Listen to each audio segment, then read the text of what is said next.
जालना महानगरपालिकेवर भाजपची एकहाती सत्ता, पहिल्याच निवडणुकीत दणदणीत विजय। जालना शहर महानगरपालिकेच्या पहिल्याच सार्वत्रिक निवडणुकीत भारतीय जनता पक्षाने दणदणीत विजय मिळवित महापालिकेवर एकहाती सत्ता प्रस्थापित केली।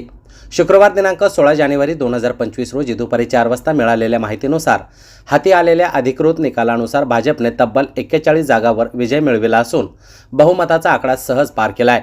त्यामुळे जालना महापालिकेचा पहिला महापौर भाजपचाच होणार हे आता स्पष्ट झाले। या निवडणुकीमध्ये शिवसेना शिंदे गटाने 12 जागांवर विजय मिळविलाय, तर काँग्रेसला 9 जागांवर समाधान मानावं लागलंय। AIMIMने 2 जागांवर विजय मिळविला असून एक अपक्ष उमेदवार निवडून आलाय।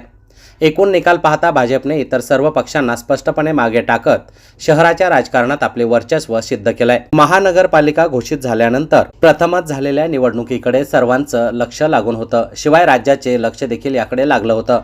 शहराच्या विकासाचा अजेंडा, पायाभूत सुविधा, पाणी पुरवठा, रस्ते, स्वच्छता आणि नागरी सुविधांचे मुद्दे या निवडणुकीमध्ये केंद्रस्थानी होते।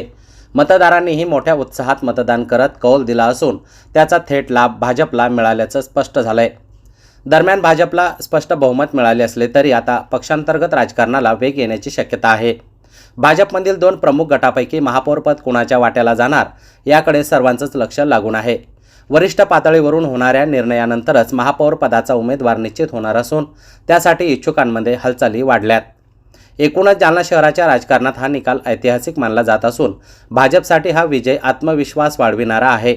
आता या नव्या महापालिका कारभाराकडून शहराच्या सर्वांगीण विकासाच्या अपेक्षा नागरिकांनी व्यक्त केल्यात।